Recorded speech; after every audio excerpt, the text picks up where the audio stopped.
you mind taking a question as we go through, Scott? Yeah, I can take Mr. Pearson, sorry. Councillor Truman. Yeah, I was just wondering, so how many visitors is there? Like I said, a percentage, but do you have the figures? Actual visitors to the site? Yep, we would get, I'll just tell you, in sort of bulk terms, since August 2010, we've had 126,000 visitors to the site. Yeah. I'll just run through a little bit more detail in a moment as we go through those performance results. We tend to sort of sit around the 16 to 18,000 unique visitors, depending on, it does vary from month to month. Yeah. Bearing in mind there are 2 eyesites in Taupo. Yeah, but I'm just talking about the web traffic at the moment, so yeah, just to our... Was that the question? Yep. Yeah.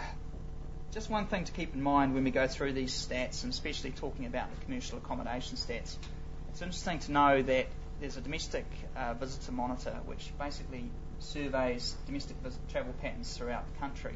And what that's showing is that Taupo in the North Island is still the second highest destination, just tipping in front of Wellington for the leisure traveller. So it's important when you think about commercial accommodation stats, they include business travellers, they include visiting friends and relatives, and they include the leisure traveller. So one of the things that we're particularly looking at is how we grow that leisure market, and potentially how we grow the leisure market versus the events market.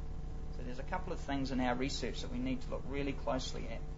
And as I say, you'll hear more about that as we go through the year and the research work we're going to be doing. Councillor Mitchell? Yep, sure.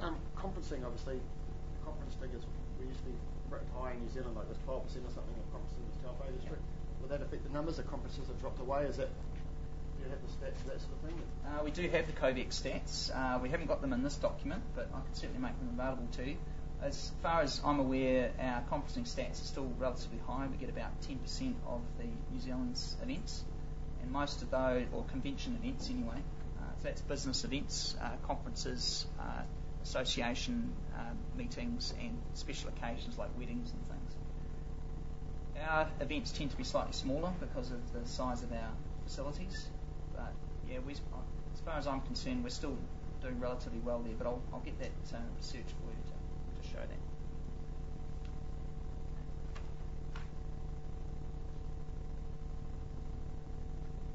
So what I've put up here is a list of the key achievements since we started in July last year. Now, I'll just get you to run through. I won't read through these individually, but I'll just let you have a look through those now, and that'll give you an idea of the sorts of things that we've been involved with. The domestic marketing campaign has been a huge win for, I think, this region and for the organisation in terms of building up the money at what I would call the thin end of the wedge that really makes the difference. And going from a $20,000 domestic marketing budget up to a $225,000 budget has meant we've had much more opportunity to build our profile out there, and combining that with the new brand launch has made an awful lot of sense. Now that process is, as I say, I think we're still in the starting stages of that process. We launched it in August.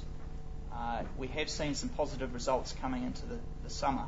I haven't got the January guest night figures for you, but I've had some operators telling me that it's their best ever summer on record, and we've also had hoteliers that have had 82% occupancy since January. So I do think there is some indications that we've had a very positive summer, and I think we can take some credit from the domestic campaign in those results. A number of things we did, both in the last calendar year and in the last financial year, have been around building our marketing tools, improving our video presentation, our brochures, our flags, making sure it's all coordinated with our new branding. So that's taken a lot of work, as has the transition to the new board structure. And I just think, from a management point of view, that has been a huge amount of work, and I thank the council and particularly Anne McLeod for the support we've had in pulling that together. But it is, when you look at what we achieved last year, I think you need to keep this in mind, the other things that we've been focused on. I've mentioned there some of the events that we're getting behind. I also want to point out the Turangi-Tongariro visitor strategy. I think this has been an important piece of work for that part of our district. And as I say, we're trying to work with the community board and the promotion association and other stakeholders down there to help keep that going along.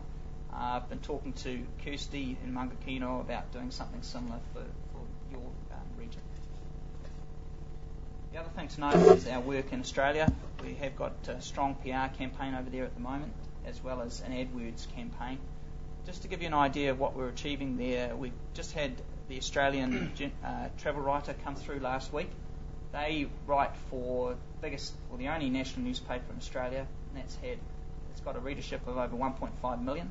They're doing an exclusive story on Taupo, sort of a luxury focus, but that kind of publicity and from an advertising rate is much higher than what we're paying through the PR or the public relations channels that we're working in Australia.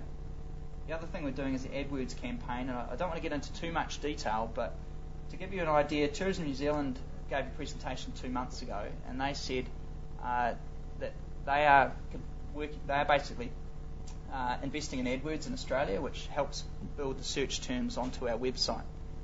They said there was only 2 RTOs in the country that were in that space with them, and one of them was us, and the other one was Hamilton Waikato. So I do think we are at the forefront of some of this work, and they said it's the most cost-effective spend we can do in Australia. So I sort of take heart from that comment. Since that time, we've been talking to the industry about Australia and where we go, and so I might get an opportunity later today just to update you on that. This is just a quick overview of some of the key things we've achieved. Okay. Last year, I think it was about this time of year when we were talking budgets, I approached the council for an extra 100,000 of funding to go into our domestic marketing campaign on the basis that we would get 75 to 100k proposal. On the basis we got the same amount from the industry to match that 100k. I'm pleased to say we did get the 100,000, and it's allowed us to have this $225,000 domestic push. Now, what I did say at that meeting last year was that I'd come to you and present the results of our achievements in that campaign. I think you have to bear in mind that the 12 months of that campaign hasn't finished yet. It sort of kicked off in August last year. But on the sheet here, if I can just refer you to that, I can just run you through some of the key results that we've achieved so far and some of the key activities. So, first one there, strong results to entry competitions. That was run through print advertising in some of the major national papers. We attracted over 2,100 entries through that profile of those competitions. Second bullet, growing our consumer database. We're building an active traveller database of people interested in our region, and so we're sending out a consumer newsletter regularly to update them on what's available and the deals in our area. Our Facebook growth, our social media push has been growing. We've got extra resource in now helping us with that, and we're putting posts on a daily basis onto Facebook and Twitter and other channels. You'll see there that we've had 2,500 people that basically effectively follow us on Facebook. And we've also, in terms of our viral video and our other destination videos, we've had 7,000 views on YouTube. Just mentioned the web stats before, 126,000 visitors. What we are seeing is most of them coming through our search engines. So that's like the Googles and of this world. We're also growing direct traffic, and what we're noticing is that people are now coming and typing in directly Great Lake Taupo, and I'm really pleased to say that that's in our top 5 search terms now, and that to me is an indicator that our branding worked, and part of what we've done in this domestic campaign is starting to get traction. Next item there is targeting both domestic and international visitors. You see there 6% of our website visits are from New Zealanders, predominantly Auckland and Wellington, which is our target markets, followed by Australia, UK and USA. The other big area of our domestic campaign has been a focus on television. We believe in a dual or a multiple approach to marketing. We don't want to put it all into just online or all into just TV. We've gone for several approaches. But just to show you there, 360 commercials have been aired about our region on Television New Zealand. That's been a combination of generic branding commercials, and we've just shot another commercial in the last 2 months of a mountain biking clip, and that's going to be showcasing soon. These adverts we started out targeting our immediate area around the Waikato region in Auckland, and now we've moved to targeting Wellington and Auckland specifically. So we've pulled back on the local area. But, as I say, I do think we're getting some strong brand awareness through that. And you've got to invest in brand awareness first and foremost. It's something you have to keep doing. I'd be really disappointed if we had to pull right back on that going into next year, because it takes time. I'm also saying that to the industry. You need to have patience to allow these branding and marketing efforts that we're doing to come through. You don't turn the New Zealand economy around in 3 years very easily. I'm sure the government's finding that at the moment, and I think it's the same for our economy. It takes more than 6 or 12 months to turn the ship around and get it going in the right direction. So what I ask for is some patience from the industry and from the council, and allowing us to stick to our guns and get the results. The next one there is around the presence of our print ads. I mentioned competitions before. We've had some major exposure in the Dominion Post, the Sunday Star Times, New Zealand Herald, and a number of other industry publications. As I say, that is again brand profile out there. We've tried to move towards more of a call to action, and I forgot to mention as well, for TV we're doing the same. We're now, with our operator adverts, trying to say to them, look, here's a package deal, come on and book. We're finding it's pretty tough going, getting the conversion from those adverts. It's fair to say the phones aren't ringing hot every time we put an advert up there.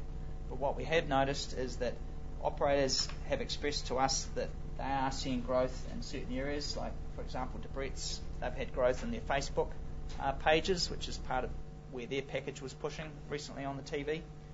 We've had Bayview Waireki Resort as one of our major joint venture partners. In January, they were on for the month and basically they sold an extra 100 packages of their accommodation deals. So we are starting to see some conversion coming through, and we're getting better at it. We've got the Huntley billboard up, and that's basically going to be up right through the Rugby World Cup campaign. Now that has 16,000 traffic movements past it southbound every day. So, that's the sort of exposure we're getting from those sorts of initiatives and having that extra budget. We've also got our domestic visitor guide. We've bumped that up to 100,000 copies this year, partly in response to the Rugby World Cup, but also that is used by our domestic market, and we're trying to put it in the right locations. A couple of other things we've done, our national PR work, 15 national and local press release stories. It's important we're out there and people are knowing what we're up to. And finally, an important part of our website approach is to drive deals. We're seeing a lot of growth in things like the Grab One websites, which is all about offering deals to the industry, and we're following the same pattern on our website. We've had 18,800 visitors to our deals page on Great Lake Taupo since it started. So we're really encouraging our operators to offer good value deals to, not so much discounting, but good value deals for our visitors.